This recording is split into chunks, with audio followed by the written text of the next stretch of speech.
What if I told you the most influential streetwear brand wasn't American? Say what? I know, like, right? Far-fetched idea?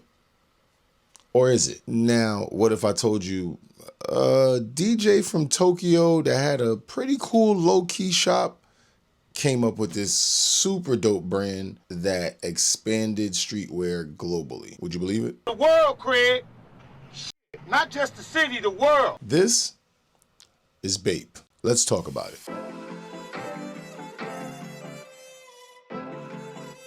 It came out of a little shop in Tokyo. Back in 1993, NIGO, yeah, the world famous NIGO, he created the brand BAPE, or A Bathing Ape, for some that might know it as that name. NIGO was obsessed with American hip hop, sneakers, and pop culture. You see, the thing is, he wasn't copying, he was just remixing. I mean, he's a DJ after all. It's only right. He would only make 30 to 50 shirts at a time.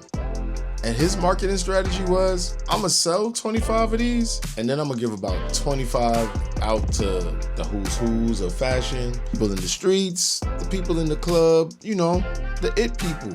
He created the demand. It was marketing genius 101. This was long before the Instagram. There was no social media. There was no internet to go find it. Come on, man. You had to know somebody that knew somebody that was willing to put you on.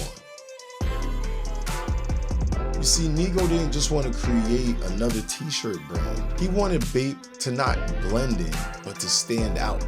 The custom, that classic BAPE camo print, it really made everything so much different. Like, you've never seen nothing like it before. He had full zip shark hoodies. Where you ever seen that before? It was unique. It stood out. It was like, nah, I need that. Oh my God! Wow! You had cartoon graphics of your favorite celebrities that were mocked up to look like other BAPE logos. It was pretty dope. Like, you had your favorite celebrity as a cartoon character on your shirt from a brand that other people didn't know. And once they saw it, they wanted it. So you kind of put them on because you had it on. That's how cool BAPE was. That's pretty cool. If you wore BAPE, people knew. They just didn't know where to get it.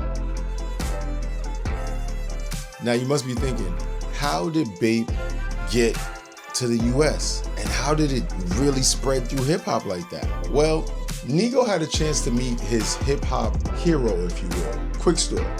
Pharrell's in Tokyo, he needs a studio. NIGO has a dope studio. NIGO says, I'm gonna make sure I help Pharrell out because, hey, he's my favorite producer of all time. I gotta help him out. He invites Pharrell over to his studio. Come use it, free of charge.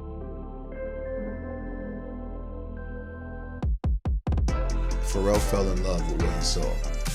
It was just a collector's paradise. NIGO lived in a mansion with collector's items on every floor. It instantly made them best friends. They locked in from that moment, and NIGO started to give Pharrell some clothes. Here, take some BAPE, take it back to the States. And in Pharrell fashion, he put his mans on. Gave his man some pieces. You know, Wayne, Jay, Ye, Soulja Boy even got some BAPE. So it was Pharrell that was the catalyst of bringing BAPE to the States, to hip hop. You had the Clipse wearing BAPEs. You had Biggie Smalls wore BAPE. All that. It was part of the culture. Hip hop and streetwear now. When Pharrell and the Clipse started wearing BAPE and rapping about it and talking about it, Japan met the Bronx, Japan met NYC, Japan met LA, Japan met America. BAPE became a symbol of being early. You can't afford to be late again. Like, you was putting other people on. Nobody was putting you on, because you had it on. You was doing the thing. You had the BAPE on. Now, this was all before online drops and all that. There was no online for this. You had to know somebody that was willing to put you on. The thing is, BAPE showed you that streetwear didn't have to come from LA. It didn't have to come from New York. It could come from anywhere as long as the streetwear was authentic. There was a real story behind it. It wasn't just some fly-by-night operation. It was really a thought-out process to bring actual substance to streetwear. You see, the thing is, as the years progressed and BAPE was doing really, really great, they was doing numbers. You've seen it, but you started to see it everywhere. And in streetwear, you kind of don't want that too much. No! God, please, no! No! The mid to late 2000s, you know, like 2008 through 2000, let's say 2014, if you will. BAPE was kind of like on not on a full-on decline, but it wasn't as popular as it once was. BAPE got a little too big. Too many stores, so many collabs, so much availability that the scarcity, it kind of went away. The hype faded. It was too accessible. Everybody can have it. And nobody wants something that everybody can have. Well, duh. But times did start to change. And the nostalgia started to come back. And those true BAPE fans, the true BAPE supporters, the ones, the day ones, if you will. Shout out to Roman Reigns. They pretty much brought BAPE back. BAPE started to make a huge comeback.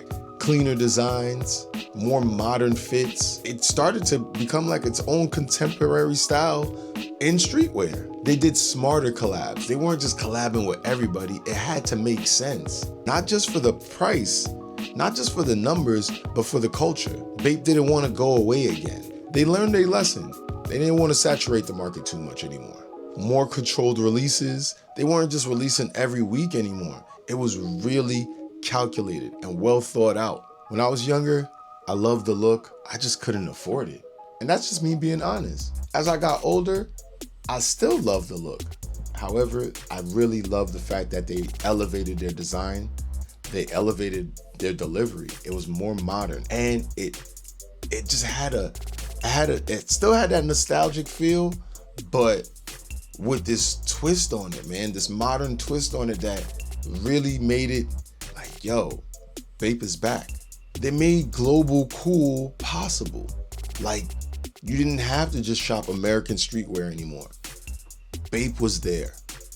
BAPE was another option, and it became the option for a number of years. And even though the little hiatus it was on, true BAPE fans still wore BAPE. They broke out classic shark zipper hoodies, classic camo prints, classic collabs. That's what really shows the true impact of a streetwear brand. That your old pieces, the stuff that you got in the back of your closet, still turns heads and breaks necks.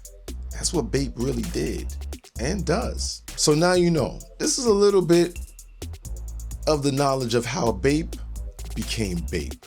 If you made it this far in the video, I truly appreciate y'all. I appreciate everybody that's watched, left comments, liked, and subscribed. Let's keep it going. I'm trying to hit 1,000 subscribers. It's all possible, and we're gonna do it with each and every one of y'all that's supporting me. I appreciate y'all. BAPE will always be that international global streetwear brand that really, it just did things other brands didn't do. It kind of set the pace for streetwear brands to come after that. From the BAPEs to the Supremes to the Noahs to the Stoner Islands to the Ames, hey, even to the Vandals. BAPE inspired me. I love streetwear. It made me make my own streetwear brand, or a couple of them. This is my third one. But you know, if at first you don't succeed, dust yourself off and try again, you know what I'm saying? So now you know. This is how BAPE became BAPE. Anyways, it's Moto. I appreciate y'all. Make sure y'all like, follow, subscribe, leave a comment, engage, man. Tap in with me. And never forget, let's just talk about it. Peace.